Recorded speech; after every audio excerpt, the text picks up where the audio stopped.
BJP का इतिहास रहा है कि किसी भी राज्य में पार्टी ज्यादा समय तक मुख्य विपक्षी दल बनकर नहीं रहती है। मुख्य विपक्षी दल का दर्जा मिलने के 10 सालों के अंदर वो राज्य की सत्ता में पहुंच जाती है, लेकिन दिल्ली इस मामले में बीजेपी की परीक्षा ले रहा है। दिल्ली में बीजेपी पिछले 26 साल से विपक्ष में है।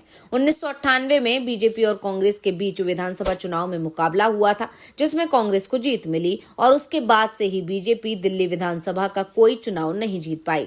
इस बीच 2 मौके ऐसे आए जब बीजेपी ने दिल्ली लोकसभा की सातों सीट जीत ली हैं, लेकिन विधानसभा में बहुमत का आंकड़ा जो 36 का है उसे पार नहीं कर पाई है।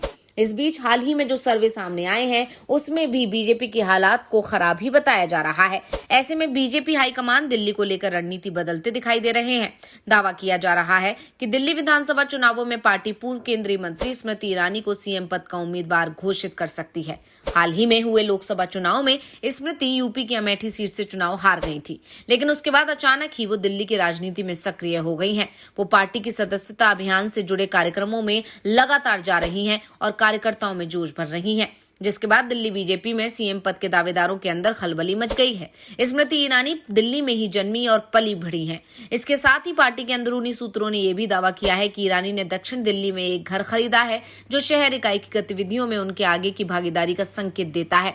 उन्होंने अपना पहला लोकसभा चुनाव भी साल 2004 में दिल्ली की चांदनी चौक सीट से ही लड़ा था, जिसमें वो कांग्रेस के कपिल सिब्बल से हार गई थी। लेकिन इसके बाद ईरानी का बीजेपी में कद लगातार बढ़ता चला गया।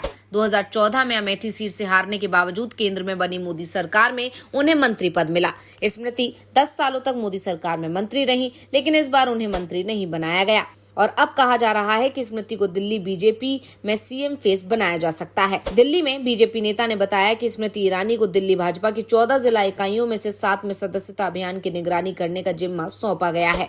ये घटनाक्रम ऐसे समय में सामने आए हैं जब पार्टी नेताओं का एक वर्ग ऐसे चेहरे को आगे बढ़ाने पर जोर दे रहा है जो दिल्ली विधानसभा चुनावों में मुख्यमंत्री अरविंद केजरीवाल और उनके नेतृत्व वाली आम आदमी पार्टी को कड़ी टक्कर देते हुए नेतृत्व कर सके।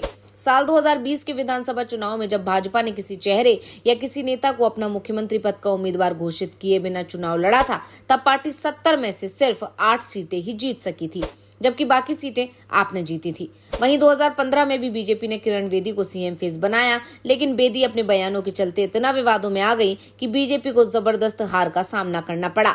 दिल्ली की 70 सीटों में से बीजेपी सिर्फ 3 सीट जीत पाई थी। खुद किरण बेदी अपना चुनाव हार गई थी। ऐसे में अब बीजेपी अरविंद केजरीवाल के खिलाफ मजबूत सीएम फेस लाने की तैयारी कर रही है। वैसे दिल्ली बीजेपी में स्मृति ईरानी अकेले सीएम पद की दावेदार नहीं है। वहीं सांसद मनोज तिवारी और बांसुरी स्वराज, दिल्ली भाजपा अध्यक्ष वीरेंद्र सचदेव और पश्चिम दिल्ली के पूर्व सांसद प्रवेश वर्मा सहित कई नेता सीएम पद की दौड़ में खुद को मान रहे हैं।